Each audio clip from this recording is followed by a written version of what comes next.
voudrais d'abord vous dire merci d'être là, vous féliciter d'être là d'ailleurs, et déjà commencer par vous dire d'éteindre vos portables, ou au moins de les mettre en mode avion, etc. Voilà, qu'on ne soit pas dérangés, que les rabbinim ne soient pas dérangés.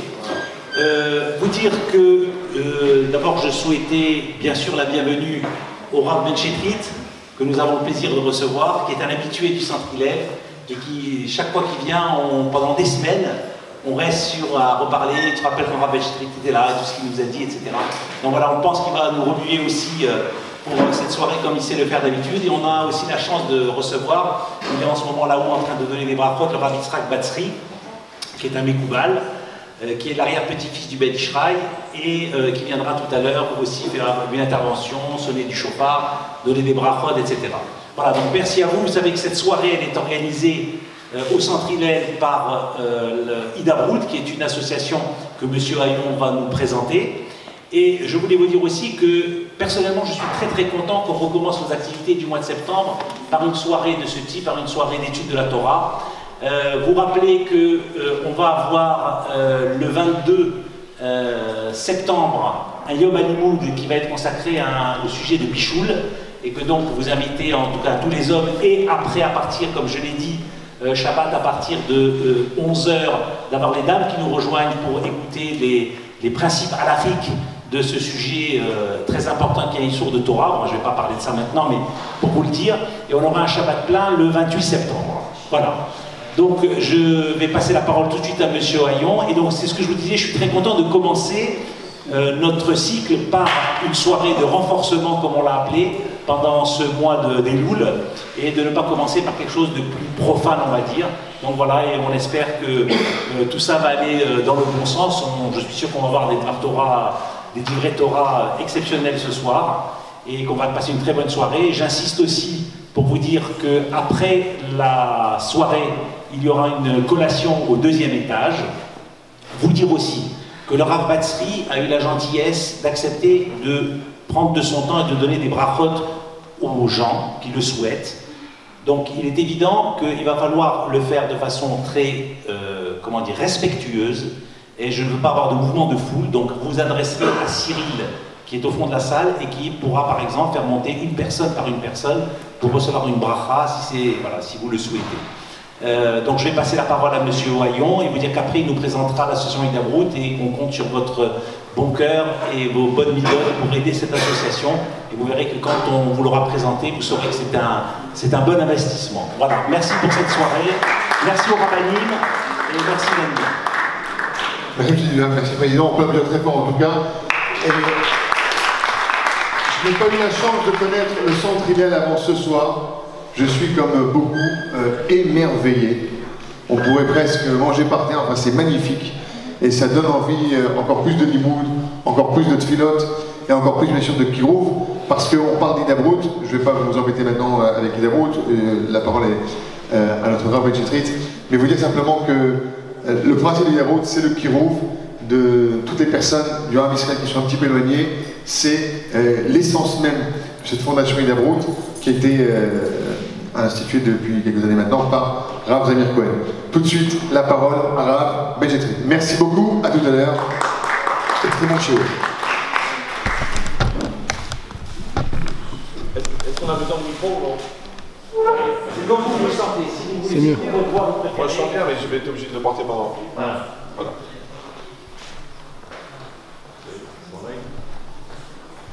Oui, déjà, on est déjà à 45 ans.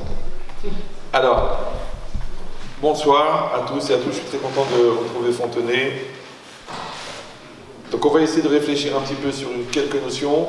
Vous savez que Elul, c'est vraiment un temps de réflexion, d'introspection. Il faut revoir les principes, il faut retravailler les choses. Parce que Rosh Hashanah, on croit que c'est le jour du jugement, mais en fait c'est le moment où on va mesurer de quelle mesure on est conscient que Hachem est le roi, et donc par voie de miroir, combien est-ce que nous, on est les serviteurs. Donc c'est pour ça qu'il faut absolument revenir sur les fondamentaux. Alors c'est marqué dans le Passouk, en vérité c'est un Passouk dans le Varim, mais il est rapporté à la fin du premier paragraphe de Alinu Mishabeach. Vayadarta ayom va'ashevota elevavecha ki Adonai hu Elohim b'shamayim mima'al va'al haaretz mitachat enod.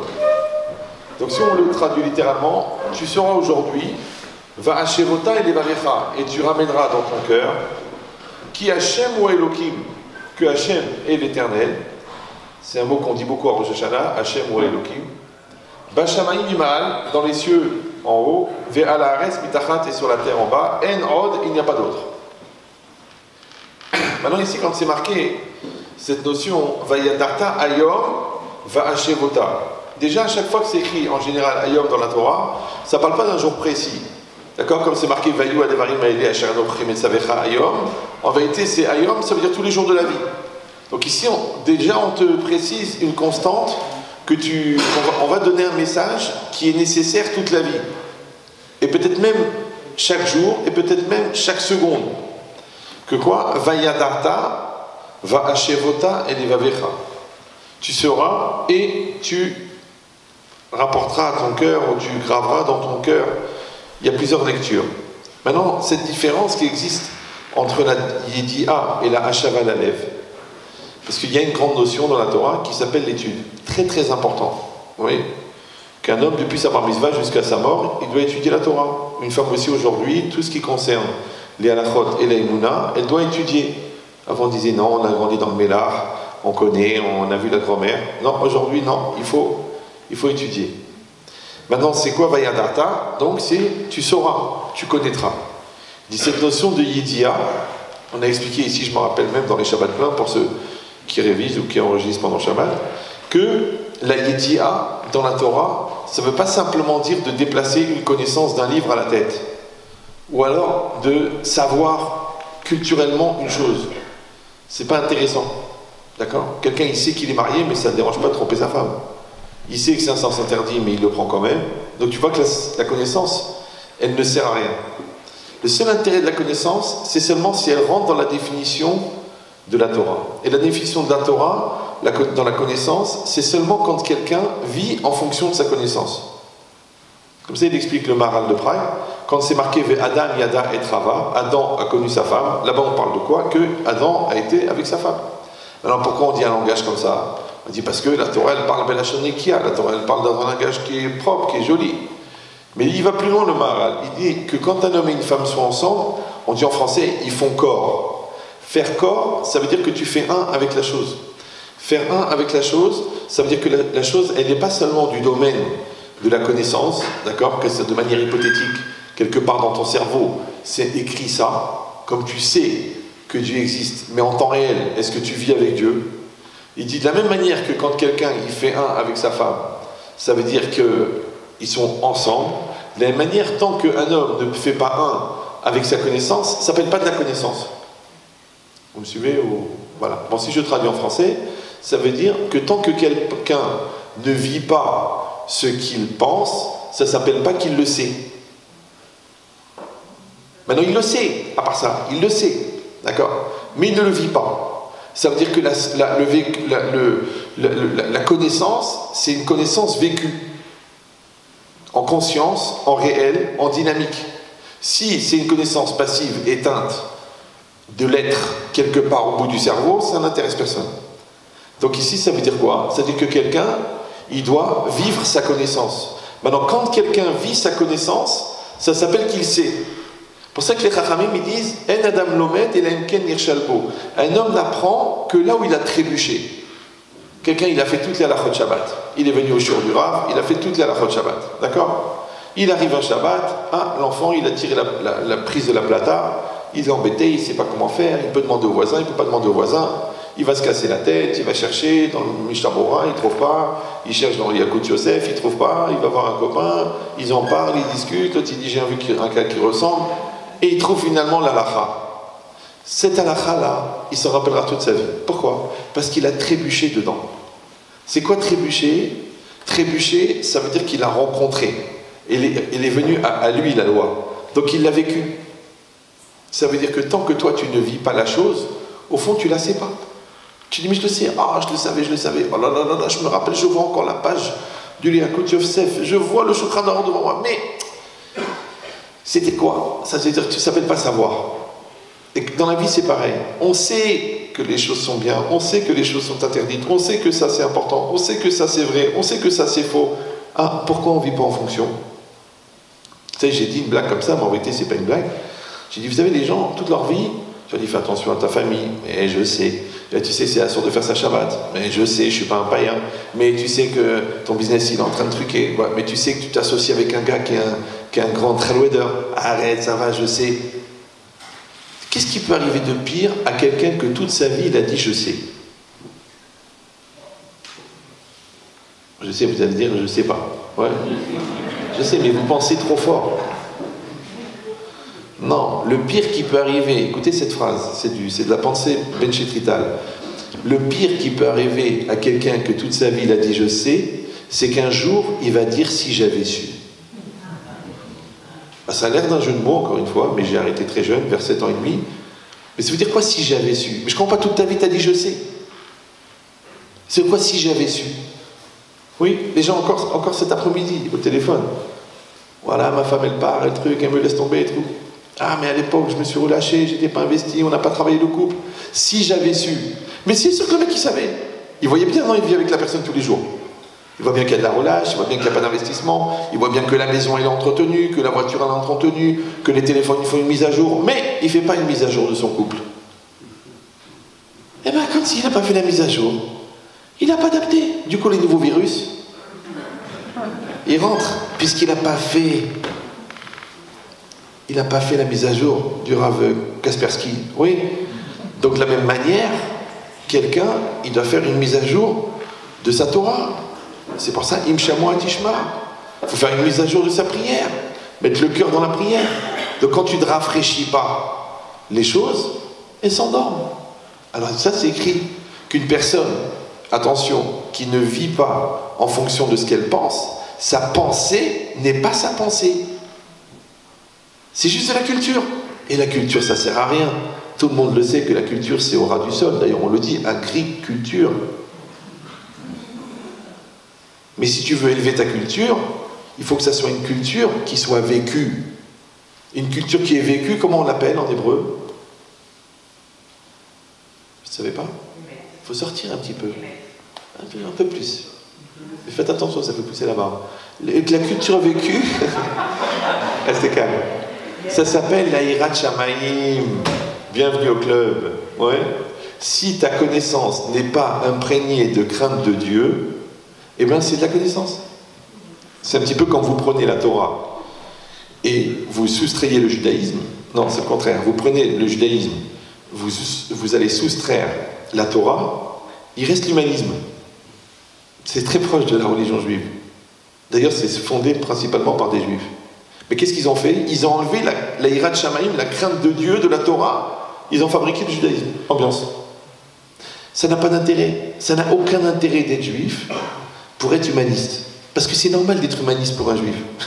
On est les porteurs de l'humanisme. D'accord? Mais il faut que cet humanisme, il soit orienté selon la crainte de Dieu.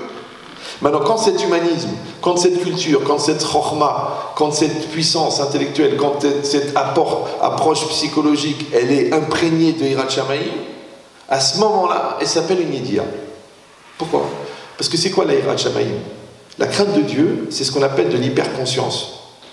C'est qu'au moment où tu es en train de vivre quelque chose, tu sais que Dieu te regarde.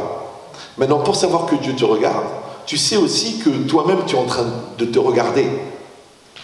Parce que si tu es inconscient de ce que tu vis, oui, à plus forte raison que tu es inconscient que Dieu te regarde. Et Dieu t'oblige à être conscient de ce que tu vis. Ce qu'on appelle vulgairement la maturité. Maintenant, quelqu'un qui est inconscient, c'est une grande question. Est-ce que quelqu'un qui est inconscient, il vit la vie qu'il est en train de vivre? C'est en physique quantique, ce qui est des notions très proches de la lecture thoraïque de la vie, c'est qu'on dit qu'une réalité n'existe qu'en fonction de la conscience que tu en as. Ça va? Tant que le Kohen il n'a pas vu la tâche, il n'a pas dit tamé tamé, entouma. Tant que le Rav il n'a pas reçu la Sheila, le mikvé il est cachère. Jusqu'où il est cachère? Jusqu'à ce que le Rav il a dit. Donc tant que le Rav n'a pas la conscience de la réalité du problème, le mikvé il est cachère. Ça s'appelle la hazaka. D'accord? Donc ça veut dire quoi? Alors pour ceux qui étudient, c'est bien important. Ça veut dire que le lien de conscience que j'entretiens avec la réalité, il va être augmenté, ça s'appelle de la réalité augmentée, ouais, par la conscience que Dieu me regarde. De la même manière que vous-même, vous existez parce que vous êtes conscient. D'accord? Mais c'est pas parce que vous êtes conscient, parce que l'animal aussi il est conscient. La vache, elle est consciente. Mais l'homme, la différence avec l'animal, s'il est conscient d'être conscient. C'est ça l'existence. Je sais que j'existe. Donc il y a celui qui existe et il y a celui qui sait qu'il existe. Donc on est deux. Il y a moi et moi. C'est pour ça qu'on dit en français « je me lève ». Je me prends en main. Parce qu'il y a le je et le je. Donc c'est le Ani qui donne au Ani le pouvoir au Ani de devenir le Ani. Ça va? C'est comme si quelqu'un ne va pas bien, il vient me voir. Il me dit, ah, Chétri, je ne suis pas bien du tout. Je dis, mais de qui vous parlez? Il me dit, de moi. Je dis, mais vous êtes venu me voir. Il me dit, oui, donc vous allez bien. Il me dit, non, mais justement, je ne vais pas bien. Je dis, le gars qui veut s'en sortir, c'est lui qu'on va renforcer pour qu'il s'occupe du gars qui ne peut pas s'en sortir. Et c'est toujours comme ça. C'est qu'on dit, im en anili, mili. Si je ne suis pas pour Émilie, qui est pour Émilie? Non, c'est pas ça. Im en anili, si je ne suis pas pour moi, qui est pour moi? Ça veut dire que j'ai moi, et j'ai le moi qui est pour moi. Donc c'est le moi conscient, d'accord, de mon moi conscient de la réalité, qui me donne à ce moi le pouvoir d'exister. Maintenant, même ce moi conscient du moi, il a besoin d'une conscience supérieure qui va lui dire, en haut de l'échelle, il y a quelque chose d'autre. Ça va? Et ça s'appelle la conscience exacerbée de l'existence et de l'intervention divine qu'on appelle vulgairement la Hirat Shamayim. C'est pour ça qu'on met la kippa sur la tête. J'ai raconté, j'étais à l'aéroport et je passe la sécurité. Évidemment, il y a toujours des nouveaux là-bas, des anciens vendeurs de savonnettes. Il me dit, monsieur, vous enlevez la calotte. Moi, je fais genre, j'ai pas entendu. C'est-à-dire, je prenais l'avion avant que le mec y naisse. Maintenant, il va m'expliquer qu'il faut enlever la kippa. Elle ne sonne pas, la kippa, d'accord? D'abord, je suis toujours joyeux, donc ça sonne. Vesimha. Et je passe. Et lui, il me court après, monsieur, découvrez-vous, monsieur, enlevez la kippa. Et je passe, et ça sonne pas. Alors le gars, il me dit, je comprends pas, je vous demande d'enlever la truc, il faut l'enlever. Il me dit, je suis assez remonté. Ouais, moi aussi, je suis assez remonté, d'accord? Je dis, mais pourquoi vous l'enlevez? Il me dit, pourquoi vous l'enlevez pas? Je dis, non, je l'enlève pas. D'abord, c'est une question de religion, et puis en plus, ça protège ce qui est en dessous. Il m'a dit, ah bon? Il m'a dit, qu'est-ce qu'il y a en dessous? Je dis, ce que vous n'avez pas. Donc, il s'est pas remis encore. Mais c'est quoi l'idée? L'idée, c'est ça, c'est qu'on a besoin d'avoir une conscience au-dessus de la conscience. Et c'est ça la Yédia de la Torah, vous comprenez ou non? C'est pour ça que la Gemara Afilu, Talmid Racham She'en Bodaat, Nevela Tova Imeno, il connaît toute la Torah écrite, il connaît toute la Torah orale, mais il n'a pas de Da'at, oui? Alors un cadavre abattu non rituellement, Nevela, il est mieux que lui. J'ai dit, mais je comprends pas, hein, quand même, c'est un Racham. Non, s'il n'a pas le Da'at, oui, Rachid dit, il n'a pas de Derech Eretz, il n'a pas de Hirat Shamayim, ça vaut zéro sa connaissance. 25 ans d'Yeshiva, les livres aussi étaient là-bas, et alors? Donc ça veut dire qu'une personne, elle doit apprendre, et ça c'est une obligation pour chaque juif d'être érudit, mais après, elle doit devenir en fonction de ce qu'elle a appris. Maintenant, quand elle vit ce qu'elle a appris, ça s'appelle Yedia. Ça va? Donc vous avez bien compris qu'on met des années à apprendre ce qu'on ne sait pas. Après, on met des années à comprendre ce qu'on sait. Et après, on met des années à intégrer ce qu'on a compris. Et après, on met des années à devenir ce qu'on a intégré. C'est à peu près 120 ans. Pour les gens à plein temps. Donc les gens qui, de temps en temps, entre deux émissions de Cyril, qui se posent la question qu'est-ce qu'être juif, qu'est-ce que Dieu, donc eux, il va leur falloir à peu près 200 réincarnations, dont la dernière en crapaud, puisque toute leur vie, ils se sont plaints d'en avoir bavé. Mais restez calme. C'est une expression, tout le monde sait que la réalité sera bien pire. Donc ça veut dire quoi? Ça veut dire qu'une personne, elle doit vivre en fonction de sa connaissance. Et là, il peut dire « je sais ». D'accord? Tu travailles sur la modestie, tu te prends des claques, tu t'es remis en cause, tu es fracassé, tu remontes, tu te maîtrises ta colère, tu travailles ta patience, et maintenant tu dis « je sais qu'est-ce que c'est la patience ». Vous me suivez ou non? Tu fais du business, tu es planté par un gars de 45 000 $, manque de peau, c'est ton beau-frère, tu veux qu'il meure, tu te retiens, tu dis rien à ta sœur. Maintenant tu sais ce que c'est supporter. Ça s'appelle le prix des études, 45 000 $. T'es prêt à payer toi ou non? Et toi tu t'énerves pour 5 €. 5 €? Mais si tu t'énerves pour 5 €, c'est-à-dire que t'es le Rani du Rani. Attends d'être planté de 100 000 €. Et une belle plantade. Et tu gardes ton calme. Là tu peux dire, ah, j'ai vécu quelque chose. Et ce que tu as vécu, c'est ça Vayatarta. Vous me suivez ou non? Donc j'ai l'air de me répéter comme ça, parce que les gens ils croient que c'est évident. Mais c'est pas évident, du tout.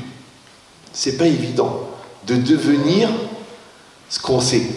Comme qui était je t'aime, je t'aime, je t'aime, je t'aime, je t'aime. Et la femme, elle sent pas. Elle dit je le sens pas. Mais enfin chérie, mon amour, mon cœur, ma vie, ma douceur, mon bonheur, mon bouquet de fleurs, mon feu d'artifice.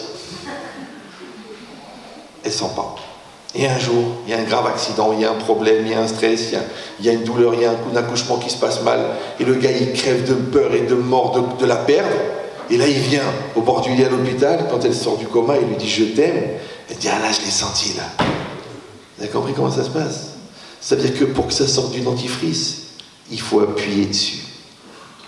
Surtout si ça fait longtemps qu'il a la gueule ouverte. Ça a séché aux extrémités. Ben, c'est pareil dans la vie. Ouais. Peut-être des fois, jusqu'à la bar mitzvah, tu te rends pas compte que tu as un fils. Il est là, bonjour, au revoir, tu te nourris, enlève ton truc, enlève ton doigt de ton nez, travaille, traverse la rue, fais attention, assis-toi, mets la ceinture. Rien, de l'élevage. Et un jour, à la bar mitzvah, paf, t'as un truc.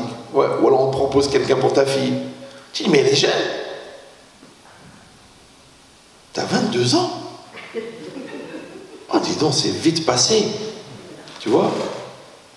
Parce qu'il y a le fait que tu saches que tu as une fille et le fait que tu l'as vu grandir. Vous me suivez? Voilà. Ça s'appelle la yédia.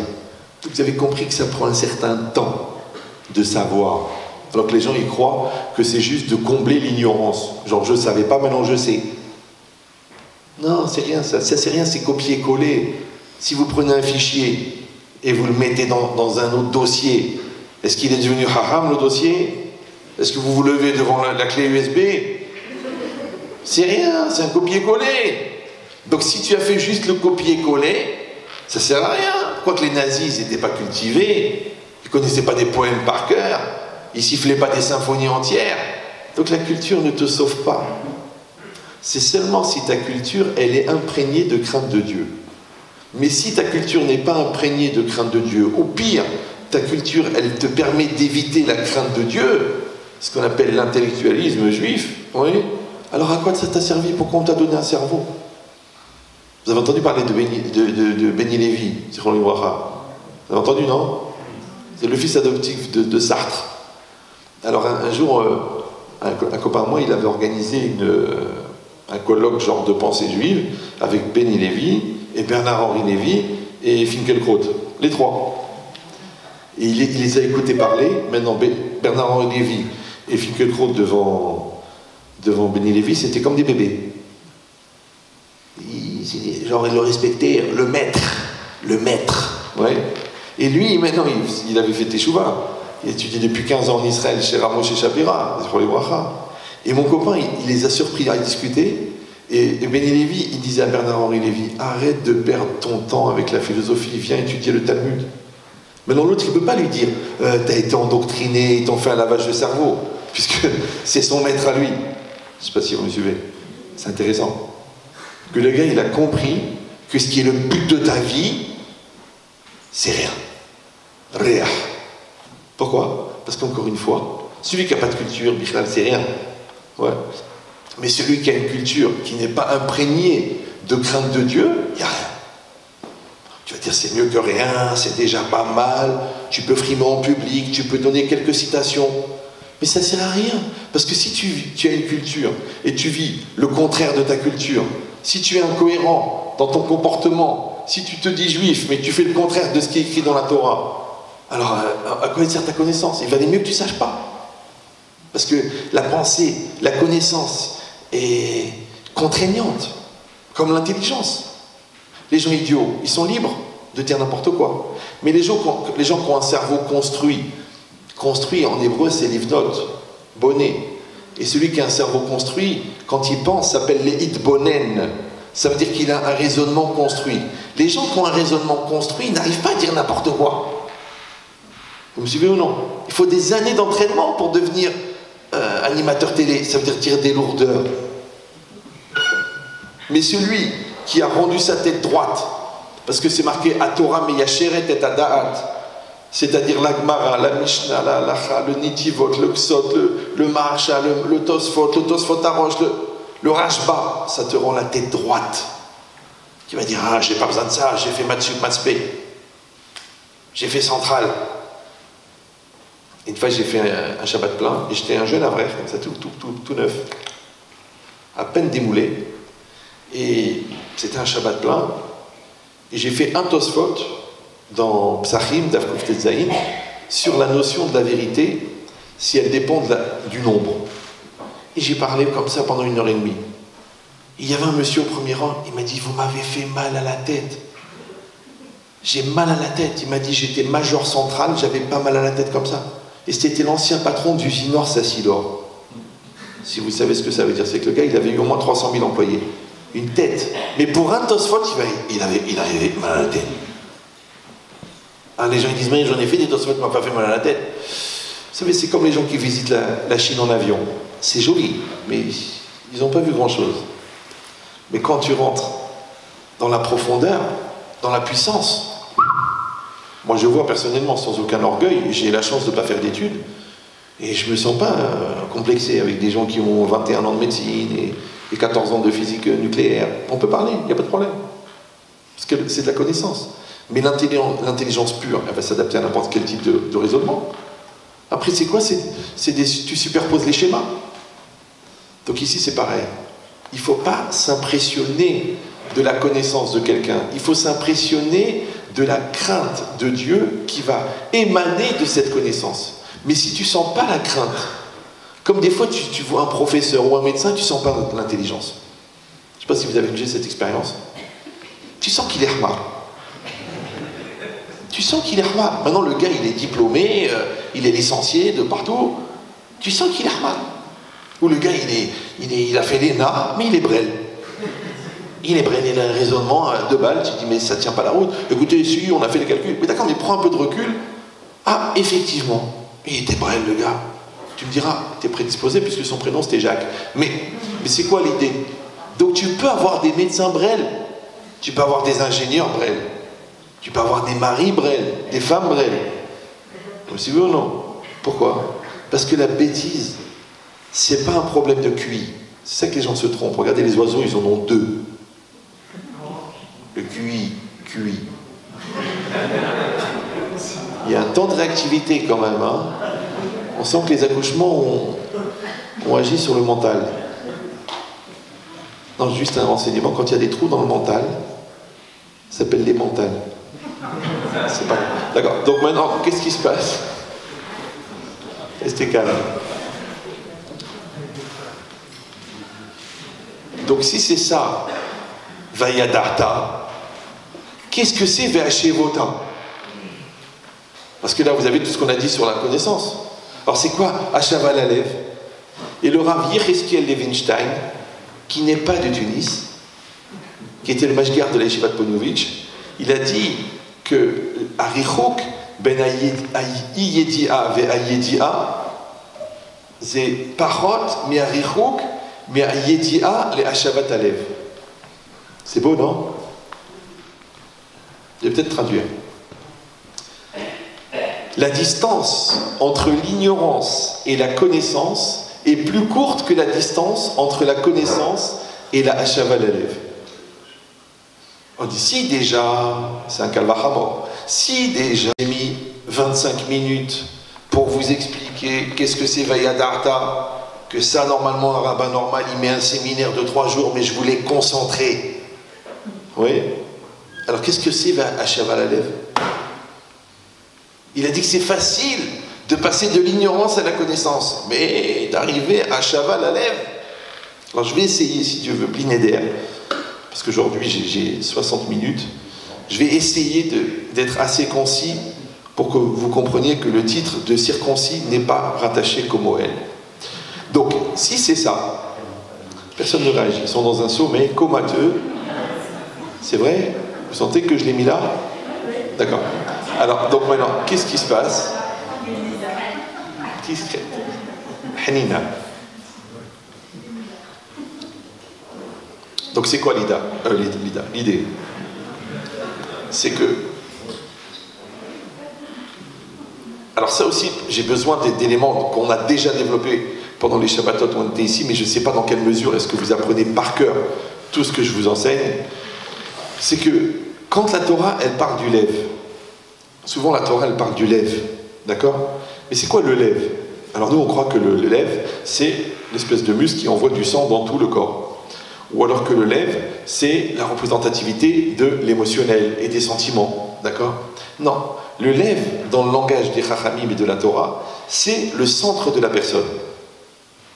D'ailleurs, on dit au cœur de la ville, et la ville n'a pas un cœur. Le cœur du fruit, et le fruit n'a pas de cœur. Ouais. Il n'y a qu'une poire que quand tu la coupes en deux, elle saigne. C'est pas grave. Parce qu'elle a du cœur, comme dit Enrico. D'accord, mais non, c'est ça l'idée. Que le cœur, en vérité, c'est le centre. Le centre, ça veut dire Akol Novea Me Alev, il dit le Maharal de Prague. Vous le regardez là-bas, dans Derech Haim, sur le Pirkei Avot Leftov, il explique là-bas, si vous avez l'occasion, et dans mon livre à moi, il y a un chapitre entier sur Leftov, mais il faut le lire à la fin parce que il faut comprendre, il faut lire le livre entier pour comprendre. Ce juste, c'est un développement d'un Ritba et d'un Rambam sur le Pirush HaMishnayot de la Mishnah Leftov. Très concentré. Et qu'est-ce qui est marqué là-bas? Que le lève, il dit Akol Novea Me Alev, tout vient du cœur. Imalev Nachon Adeot Nechonot. C'est-à-dire qu'un homme, toute sa vie, il fabrique son cœur. Maintenant, encore une fois, le cœur, c'est le point central de l'homme. Alors à l'époque, je vous avais expliqué avec le compas. Vous vous rappelez le compas? Personne? Levez la main ceux qui se rappellent l'exemple du compas. Personne? Un seul? Deux? Bon, amenez-moi un tabouret, une corde, je vais trouver une solution. Donc, il faut retenir, apprenez, un jour je vais mourir, vous allez dire, ah, dommage, j'ai pas écouté. Donc, je répète. C'est que des isodotes. Moi, j'ai arrêté de dire des bêtises très jeune. Donc, le compas, le cercle. Le Maharal de Prague dit que l'homme ressemble à un cercle. C'est marrant parce qu'elle a été vue plus de 90 000 fois sur Internet. Donc, ça veut dire qu'il y avait une majorité de goyes qui l'ont regardé. Donc, l'homme ressemble à un cercle. Qu'est-ce que c'est un cercle? Un cercle, c'est une figure géométrique. Maintenant, quand on parle du cercle, on parle du périmètre. Le périmètre, c'est quoi? En fait, c'est une espèce de droite dont les deux extrémités se rejoignent. Comment on trace un cercle? Avec un compas. Le compas est un outil très intelligent, d'ailleurs, comme l'exprime le même mot en verlan. D'accord? Donc, vous prenez le compas, et le compas est fait de deux parties. Une partie qui pointe, mais qui n'écrit pas, et une partie qui écrit, mais qui ne pointe pas. Ça s'appelle le crayon. Ça va jusque-là ou c'est trop abstrait? D'accord. Maintenant, quand vous plantez la pointe, vous tracez le cercle. Attention. La pointe qui pointe, elle s'appelle achlata, elle s'appelle décision. Le crayon qui trace, il s'appelle réalisation. Maintenant, quand tu traces ton cercle, ça veut dire que tu te réalises. Mais celui qui tient la pointe, qui pointe, il tient en même temps le bras qui trace. Donc le moi extérieur qui réalise, il s'appelle le crayon, et la pointe qui décide, elle s'appelle la pointe. Ça va toujours? Voilà. Maintenant, qu'est-ce qui se passe? C'est que vous pouvez agrandir le cercle. Ça s'appelle agrandir son cercle d'influence. Il suffit d'allonger le bras. Maintenant, il y a des gens qui arrivent à influencer 100 000 personnes dans le monde, et il y en a qui n'arrivent même pas à faire descendre leur chien du canapé. Tu vois la zone d'influence. Mais descends, il n'y a pas. chien élevé au Maroc, impossible. D'accord? Donc c'est quoi l'idée? D'accord? Que ça c'est le compas. Maintenant, le compas, il trace le cercle. Le cercle a une caractéristique essentielle, c'est que la pointe du compas est toujours à l'intérieur du cercle. Par exemple, si vous essayez de mettre la pointe en dehors du cercle, vous ne pouvez pas retracer le même cercle. Ça va faire un autre cercle. Je sais, vous allez me dire, c'est évident, c'était pas la peine de venir des territoires pour ça, du 93. Non, mais l'idée c'est quoi? C'est que si on dit que la pointe, elle correspond à la décision, donc si la pointe, elle est en dehors du cercle, ça veut dire que quelqu'un est en train de décider pour toi, ou que tu vas faire à cause d'eux, ou grâce à. Puisque c'est pas toi qui es en train de tracer ton cercle. Deuxième élément très important, c'est que quand tu traces le cercle, c'est impossible que le cercle soit plus petit que la pointe du compas. Oui, non? Ça vous semble logique ou non? Non? Ça veut dire que tu ne peux jamais être plus nul que ton potentiel.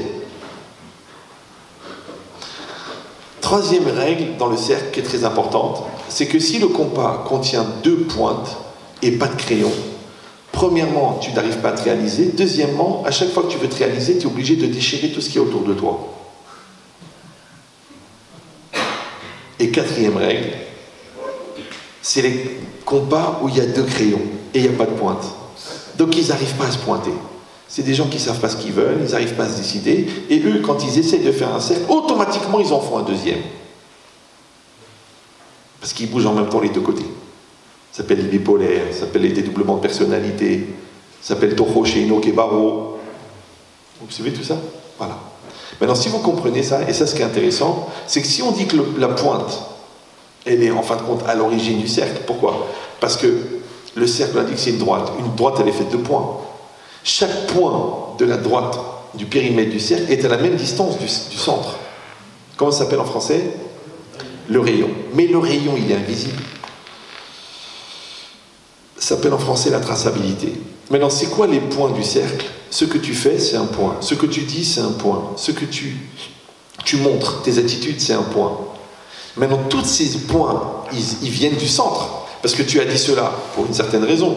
Tu as pensé cela pour une certaine raison. Tu as réagi comme ça pour une certaine raison. Maintenant, si toi, tu ne connais pas le lien entre l'acte que tu as fait et la cause profonde qui a généré cet acte, c'est que tu ne connais pas le rayon. Maintenant, si tu ne sais pas où est-ce qu'elle est exactement la pointe du cercle, c'est un vrai problème, parce qu'il manque ce qu'on appelle la connaissance de soi. Et il y a beaucoup de gens qui te disent, bon, écoute, j'ai dit ça, mais je ne sais pas pourquoi je l'ai dit, j'ai des sensations, j'ai des peurs, la vérité, je ne sais pas d'où ça vient, je pense que c'est les hormones, mais enfin, Maurice, c'est impossible. D'accord. Donc, parce que la ménopause chez l'homme, ça a des effets désastreux. Mais c'est quoi l'idée? C'est que comment tu peux être ignorant de toi-même? Alors ils ont fait la psychologie, ils ont fait la psychanalyse. Et rabotaille, on a fait le moussard. C'est quoi le moussard? Les gens ils croient que le moussard c'est une marque de moussard rasé. Non, le moussard c'est mettre une caméra au-dessus de sa tête pour se regarder vivre. C'est toi qui te regardes toi. Maintenant quand toi tu fais l'effort de te regarder toi, quand toi tu fais l'effort de te juger toi, tu verras que c'est beaucoup plus facile d'entendre les remarques des gens qui vont te parler de toi quand toi-même tu sais qui tu es toi. Mais les 3/4 des gens qui vivent mal et les reproches, c'est des gens qui par le reproche découvrent la personne de qui on parle qui se trouve accessoirement être eux. Et comment on appelle le malaise généré par la connaissance inattendue de soi-même? Le complexe. C'est ça un complexe. Vous me suivez ou non? C'est que tous les gens qui ont des complexes, c'est des gens qui ne se connaissent pas. Tous les gens qui n'ont pas le respect d'eux-mêmes, c'est des gens qui ne se connaissent pas. Tous les gens qui n'ont pas la maîtrise d'eux-mêmes, c'est des gens qui ne se connaissent pas. Tous les gens qui n'ont pas l'estime d'eux-mêmes, c'est des gens qui ne se connaissent pas. Maintenant, toi, tu dois prendre du temps pour apprendre à te connaître. Alors, qu'est-ce qu'ils font les gens? Ils vont chez un psy, ils écrivent un bouquin, ils font des sports d'extrême, genre ils traversent le Tibet en VTT en marche arrière. Mais c'est pas la peine. C'est pas la peine. Il suffit que tu te regardes vivre. Il suffit que tu t'écoutes parler. Maintenant, au lieu d'attendre que l'autre il te dise « Mais attends, mais tu dis n'importe quoi », tu peux t'écouter en parlant et dire « Là, je dis n'importe quoi ». Mais le problème, c'est que pour être capable de se juger soi-même, il faut déjà avoir un filtre, ce que les Chachamim appellent le rouche à émettre, le sens de la vérité, et quand en PNL, on appelle le FTG, le taux de FTG, c'est-à-dire le taux de foutage de gueule. Parce que si tu ne sais pas toi-même quand est-ce que tu te fous de ta gueule, à cause de ton orgueil, à cause de ta bêtise, à cause de ta flemme, à cause de ta maroquinerie, à cause de ta tuniserie, t'as un vrai problème. Puisque tout ce que tu sais de toi est filtré par un truc en toi qui n'est pas toi, qu'on appelle le Yetzer Hara. Maintenant, où il est le Yetzer Hara? Bechol Levaver. Raudon Kolo, cousin de Marco Polo. Dans le lève. On a dit que le lève, c'est l'origine de la décision. Et la décision, on a dit que c'est quoi? C'est la pointe du compas. Alors de vous à moi, où est-ce qu'elle est plantée, la pointe du compas? Vous savez que quand on fait une coupe transversale, il y a le corps, qui est de la viande organisée plus ou moins harmonieusement selon le mazal pondéral de chacune. L'ella tobosa, d'accord? Après, au bout du corps, il y a le début du psychique, le moi. Après, au bout du moi, il y a le subconscient, l'inconscient, le subconscient. Et au bout, il y a la neshama. Maintenant, de vous à moi, on est entre nous, on est entre gens intelligents qui réfléchissons de manière régulière pour les gens qui ont la chance de ne pas voir la télé. Donc, où elle est la pointe du compas? Elle est dans ton corps? Non, ça s'appelle une pulsion de consommation, ce qu'on appelle un consommateur en deux mots. Alors elle est où? Elle est dans le psychique? Où elle est dans l'intellect? Où elle est dans l'émotionnel? Où elle est la pointe du compas? C'est ça le problème. Tu dis qu'elle est dans la neshama, c'est un problème, parce que si elle est dans la neshama elle est divine, elle n'est pas humaine, donc c'est la neshama qui décide pour toi. C'est ambigu pour le libre arbitre. On est des robots. Alors en fait, la pointe du compas, elle est ce qu'on appelle Bemakom Haratson, à l'endroit de la volonté. Et là, même si vous l'avez déjà entendu, je suis obligé de le réexpliquer parce que c'est des choses qui mettent des années à être comprises. La Neshama est divine, vous le savez. Maintenant, partout dans les Sfarim, pour les gens qui les étudient, c'est marqué Haratson Novea Mea Neshama. La volonté vient de l'âme. Mais on a un problème, puisque tout l'homme, ça n'est qu'une volonté. Et tout le mérite d'un homme, c'est la volonté. Même Rachid dans Brachot, là-bas, quand c'est marqué Akol Bide Shamaim Chutz Mirat Shamim, tout est entre les mains du ciel, sauf la crainte du ciel. Rachid dit Shne Drachim Lifnei Ben Adam, il y a deux chemins devant l'homme, le bien et le mal. Ou Manishar le Ben Adam, qu'est-ce qui reste à l'homme? Haratson. C'est-à-dire que sur quoi tu es jugé? Sur la volonté. Mais si tu dis que la volonté vient de l'âme, on a un problème. Parce que l'âme, elle est divine. Donc l'âme, c'est Dieu. Donc si la volonté, elle vient de Dieu, donc l'homme, c'est un robot. Ça va toujours? Donc c'est là que je vous demande de faire une petite nuance qui va, si Dieu veut, vous amener proche d'une perception très très intelligente de la Torah et qui va vous éloigner d'une lecture, ce qu'on appelle apikoros. Apikoros, c'est-à-dire des gens qui sont tellement heureux d'être ensemble qu'ils se mettent à chanter apikoros. Non, c'est pas ça. Non, apikoros, c'est des gens qui sont hérétiques. D'accord? Et la nuance, elle est très très très très fine. C'est quoi? C'est qu'en fait, la neshama, effectivement, elle produit une énergie extrêmement puissante, qu'on appelle en éthique médicale la vie. Ouais, ce qui fait bouger la cellule et qui la différencie de la particule de moquette. C'est intéressant, c'est quoi la vie? Demandez à des médecins, des chercheurs, des physiciens, pourquoi les mêmes atomes, ils font une cellule et les mêmes atomes, ils font la moquette. Et la moquette n'est pas vivante. Mais la cellule, oui. C'est bizarre, non? C'est pour ça souvent que des gens qui ont du mal à vivre avec leurs cellules sont obligés de fumer de la moquette. Mais ça, c'est plus compliqué, d'accord? Mais l'idée, c'est quoi? C'est que la neshama, elle produit une énergie. Cette énergie, c'est comme le courant électrique. Il est neutre. Il n'a pas de connotation, il n'a pas de direction. Maintenant, le courant électrique, il est là dans la prise. Si vous branchez un frigo, ça fait du froid. Si vous branchez une chaîne IFI, ça fait de la musique. Si vous branchez une assistance respiratoire, ça permet à quelqu'un de respirer.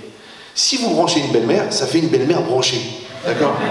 Elle qui se plaint toujours de ne pas être au courant. Donc, mais ce qui est intéressant, c'est quoi? C'est que le courant, il va passer par le câble, et il va arriver dans la chaîne IFI. Il va rentrer dans l'ordinateur. Et bien, c'est exactement pareil. L'aneshama, c'est comme EDF. Le courant électrique qui sort de la prise, c'est l'énergie qui sort de l'âme. Mais le monsieur, le consommateur, qui va orienter cette énergie vers le four ou vers le frigo, c'est l'homme. Donc, quand on dit que la volonté vient de l'aneshama, ça veut dire que c'est la nature profonde de l'énergie qui sort de l'âme. Mais l'orientation qui est donnée à cette énergie et la connotation qui est donnée à cette énergie, elle est humaine. Vous me suivez ou non? Donc quand on dit que vous êtes puni sur la volonté, vous n'êtes pas puni sur la nature de la volonté, vous êtes puni sur l'utilisation que vous avez fait de la volonté.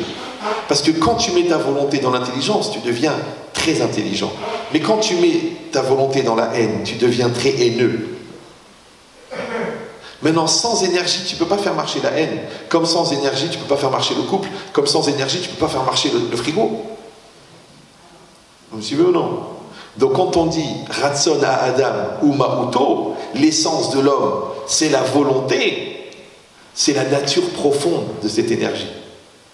Maintenant, le problème, c'est que celui qui va utiliser l'énergie, il est humain et fini, il s'appelle le jeu. Et cette énergie qui vient de l'aneshama, donc qui est divine, elle s'appelle le vœu. Vœu. V-E-U-X. Donc en fait, quand je dis « je veux », en fait, c'est un abus de langage. Parce que le vœu, c'est pas moi. C'est le jeu qui utilise le vœu. Mais comme le jeu, il est fini, et que le vœu, il est infini, c'est grâce à ça qu'un homme fini peut faire des choses infinies. C'est QFD, ce que fait Dieu. C'est intéressant. C'est que si un homme, il peut concevoir l'infini, si un homme il peut étudier la Torah qui est l'esprit de Dieu, si un homme il peut créer un acte qui va durer sur des centaines de générations, comme le Hesed de Avraham Avinu, il est encore là jusqu'à aujourd'hui, c'est parce que lui, Avraham, il était fini, mais son acte, il était véhiculé par une énergie infinie, donc il va rester à l'infini. Sauf si tu es atteint d'un syndrome extrêmement grave, pour lequel tous les ans on fait des élections, puisque tous les ans on fait les élections de Miss Univers, et les élections de Miss Monde, mais on fait aussi les élections de Miss Kim. Et si tu es Miss Kim, cette énergie infinie de l'âme, elle devient Miss Kim. Et tu mets ton énergie pour acheter une véranda. Mais j'aurais pu te rendre à Shimon Bar Yochai. Tu mets cette énergie pour trouver les défauts et faire la gueule à ta femme. Alors que je t'aurais pu te donner un niveau d'amour incroyable qui aurait rendu éternelle la relation entre vos deux âmes. Vous me suivez ou non? C'est dommage d'utiliser une Maserati pour aller acheter le pain, vu qu'au point mort, elle est à 110. C'est très rare. Vous avez un taux de réactivité qui est proche du coma. Donc si c'est ça, vous avez compris maintenant que le lève, c'est de là-bas. C'est le lève qui va être l'utilisateur et l'interprétateur et l'orientateur de cette énergie. Donc quand l'énergie, elle sort de l'âme, elle rentre dans le lève. Au moment où elle rentre dans le lève, elle est gérée par l'homme. Maintenant, la conscience de cette énergie, la maîtrise de cette énergie et la conscience de cette énergie, si je l'ai dit, elle fait que cette énergie s'appelle la volonté. C'est là que s'appelle la volonté. Ça va? Mais le problème, et c'est là que les problèmes ils commencent, c'est que le lève, ils disent les Chachamim, il est divisé en trois parties. Il y a le Yetzer Hara, le Yetzer Tov et le jeu. Le jeu, J-E, pas J-E-U-X, pour ceux qui ont compris les règles du jeu. J-E. Et c'est là le problème. Alors je vais résumer en 2 minutes parce qu'il est très tard, parce que ça fait 45 minutes que vous me subissez. Vous la voyez cette bouteille ou non? Il y a une loi en physique qui dit le vide n'existe pas. Donc si je prends cette bouteille, qu'elle est neuve et qu'elle est fermée, et que c'est marqué dessus 1,5 litre, combien elle contient? Je vais peut-être baisser le niveau. Je répète, si la bouteille elle est neuve, elle est pleine, elle est fermée, et c'est marqué 1,5 litre, combien elle contient? 1,5 litre. Ah, Blainara. Si je vide la bouteille, ouais, elle n'a plus d'eau dedans. Elle se remplit de quoi? D'air. Qui a mis l'air? La brioute. Donc qui a mis l'air? Alors les croyants, ils vont dire c'est Dieu qui a mis l'air. Genre Dieu il a que ça à faire, il remplit les bouteilles, d'accord? Il y en a qui vont dire bah, c'est les lois de la nature. La nature n'aime pas le vide, donc dès que tu enlèves l'eau, elle se remplit d'air. Il y en a qui croient ni en Dieu ni en la nature, ils vont dire non c'est rien, ça s'appelle l'air de rien. Et il y en a un qui s'appelle Ben Chetrit, il va vous dire mais c'est facile, celui qui a mis l'air, c'est celui qui a enlevé l'eau. Vous allez dire mais c'est un hitouche énorme. Vous comprenez pas? Celui qui a mis l'air, c'est celui qui a enlevé l'eau. Je sais, vous dites il est fou. Vous savez, j'ai arrêté de parler au premier degré vers l'âge de 9 ans. Donc je ne suis pas en train de vous dire que l'air elle est venue du mec en vélo. Et l'autre qui est venu en mobilette, alors comment il va faire par rapport à celui qui est en vélo? Non, restez calme. Non, c'est impossible, ça s'appelle la vitesse de la lumière, vous ne pouvez pas imaginer. D'accord? Donc ça veut dire quoi? En fait, celui qui enlève la confiance, c'est lui qui a mis la méfiance. Celui qui a enlevé la bonne ambiance, c'est lui qui a mis la mauvaise ambiance. C'est ça le ridouche. Celui qui n'a pas entretenu son couple, c'est lui qui a installé la routine. Tu me dis, j'ai pas mis la routine, mais t'as arrêté de mettre l'ambiance, c'est vrai. C'est ça, c'est marqué. Celui qui enlève l'eau, il a mis l'air. Les Chachamim, ils le disent dans un autre langage. Ils disent que chez Atorah nichneset, atuma yotzet. Lorsque la Torah elle rentre dans ta vie, l'impureté elle sort. Aval que chez atuma nichneset, quand l'impureté elle rentre, Atorah yotzet. Tu peux pas regarder des films dégueulasses et ensuite ouvrir ta Gemara. Tu vas te sentir mal. Parce que c'est incompatible. Ça va? Donc ça veut dire quoi? Ça veut dire que vous avez compris que le lève, c'est ce lieu-là, oui, où il y a le jeu. Mais c'est valable seulement si toi, tu as rempli la place. Mais si tu n'as pas rempli la place parce que tu n'as pas développé le jeu, tu n'as pas respecté le jeu, tu n'as pas construit le jeu, tu n'as pas estimé le jeu, eh ben, il n'y a pas de vide dans le monde. Donc si ton jeu n'est pas en charge de ton cœur, automatiquement, c'est l'Yetzirah qui a pris la place. Puisque le vide n'existe pas.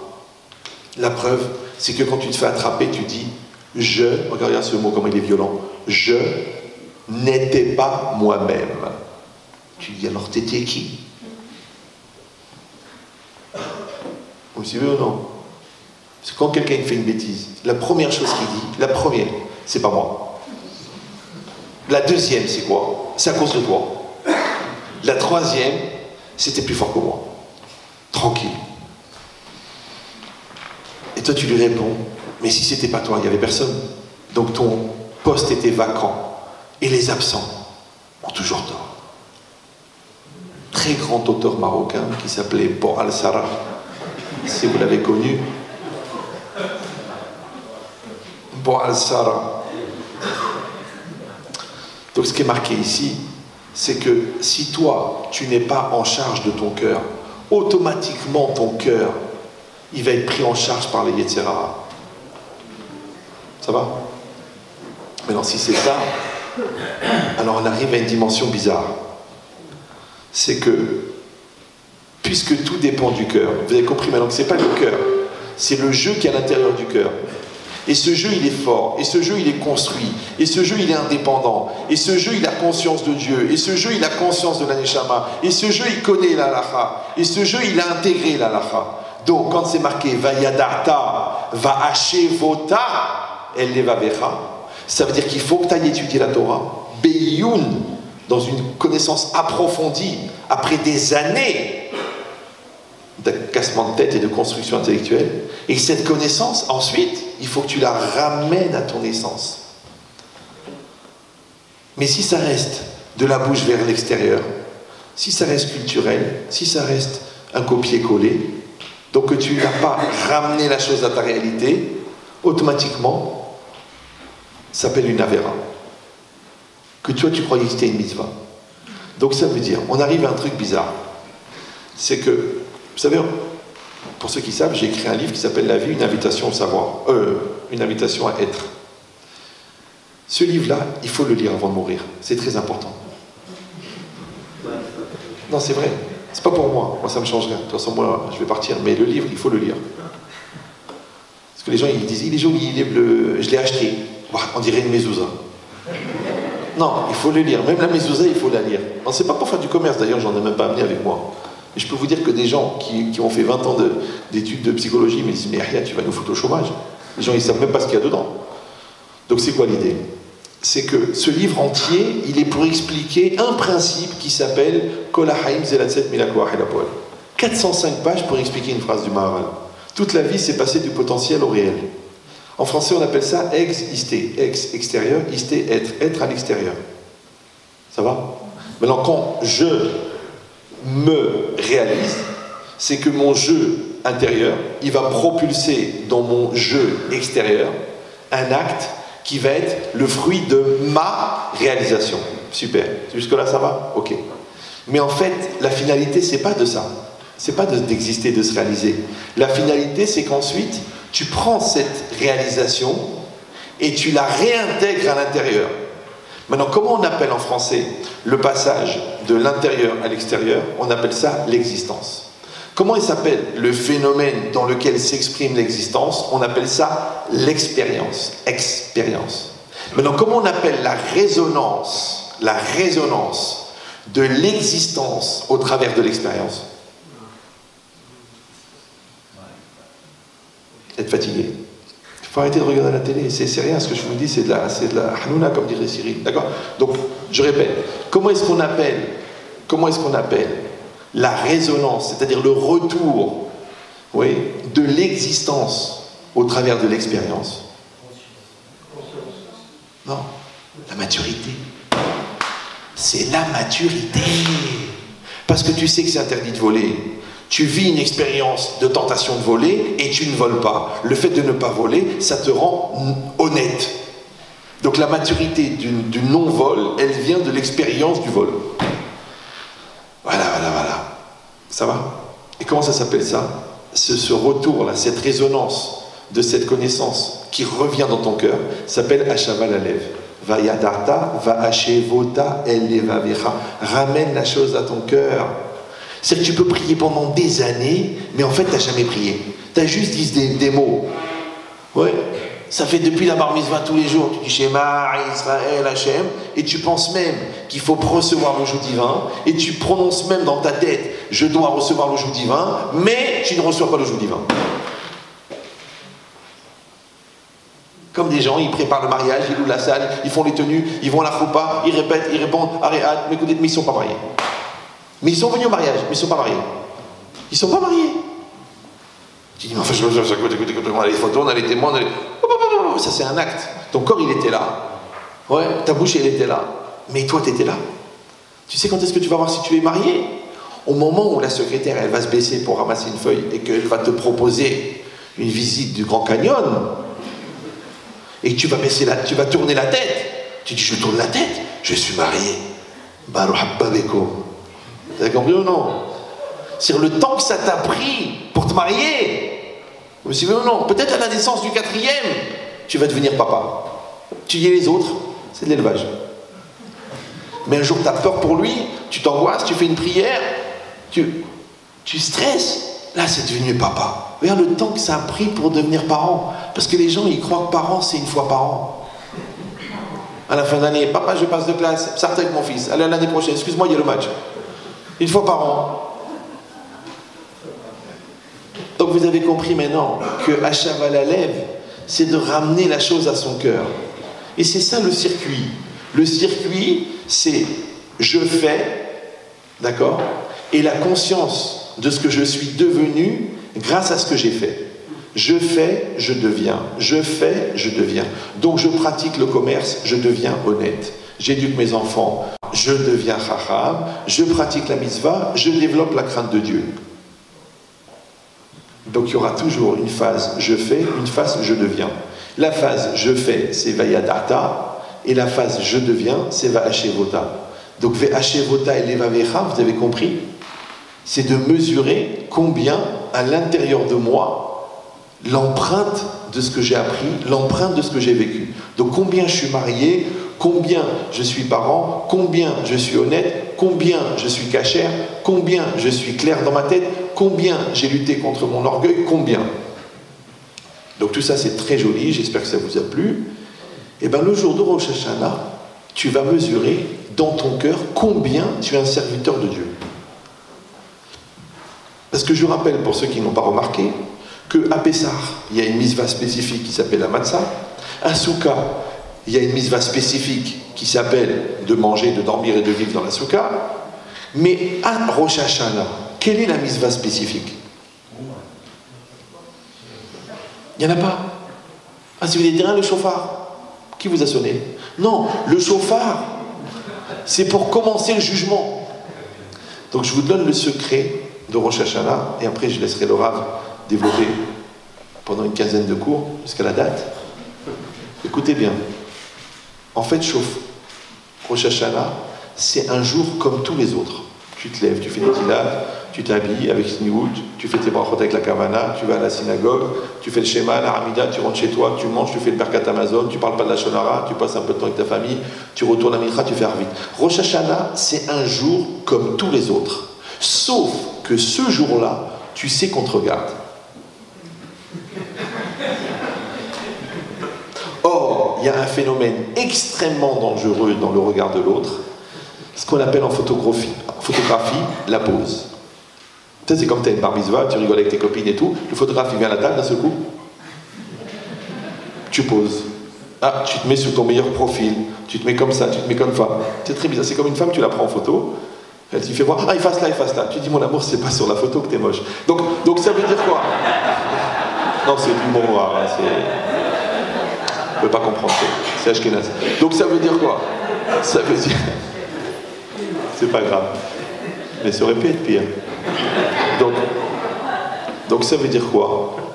Et Dieu crée la chirurgie. D'accord. Donc ça veut dire quoi? C'est rien. Oh, c'est... Le monopole de la cellulite n'a pas été donné au Rav Calories. Donc, qu'est-ce qui est marqué ici? Ici, c'est marqué que le jour de Rosh Hashanah, le principal, c'est quoi? C'est d'introniser Hachem. Qui Hachem ou a Elohim, a Hachem ou a Elohim, Hachem Melech, Hachem Malach. Dis-moi, 48 heures, ça va, j'ai compris. 48 heures. Parce qu'un homme, toute sa vie, qu'est-ce qu'il pense? Toute l'année, qu'est-ce qu'il pense? Vous savez ou non? Que Dieu est le serviteur. Et lui, il est le roi. La preuve, si tu as payé 600 € dans un hôtel 4 étoiles à Cannes, et que le matin, il n'y a pas de serviette dans la salle de bain, qu'est-ce que tu fais? Tu descends à la réception, tu dis, excusez-moi, 600 € la nuit, je pense qu'on a le droit à des serviettes propres. Pourquoi? Le gars dit, excusez-nous vraiment, c'est une erreur fatale dans la prestation, parce que l'hôtel est un prestataire. Ça va? Donc si toi tu te plains, oui, pourquoi la maison ne se vend pas, et pourquoi j'ai grossi, et pourquoi mon mari il est comme ça, et pourquoi mes enfants ils sont comme ça, et pourquoi la parnassa elle n'est pas là, donc tu penses que le bon Dieu est un prestataire. C'est grave. Or je rappelle, pour ceux qui viennent d'adhérer au club, que Dieu ne nous doit rien à partir du moment où il nous a donné la vie. Il nous a donné la vie, c'est tout. Donc tout le reste, c'est cadeau. Parce que quelqu'un, il peut naître dans le coma et rester jusqu'à 42 ans dans un lit, sans parler, sans marcher, juste en respirant, et avec les soins pour ne pas attraper les escarres. Donc s'il marche, il court, il parle, il étudie, il fait Shabbat, il mange la dafina, il kiffe la kaela, il rigole avec les copains, il visite Tel Aviv, il rigole le truc, il pleure au cotel, tout ça, c'est en plus. Donc en fait, on devrait passer notre vie à dire merci. Et nous, qu'est-ce qu'on fait? Rien qu'on râle. Mais de râler, ça va te coûter très cher. Râler, c'est pas grave. Donc vous avez compris que ce jour-là de Rosh Hashanah, on doit introniser Hachem. Et ça, c'est quoi? C'est Vayadarta, Ayom, Va'ashevota elevavecha, Ki Hachem ou Elokim, Bashamaim mima'al, Ve'al Aretz mitachat, Enrod. Vous avez 48 heures pour vous en convaincre. Hazakovo.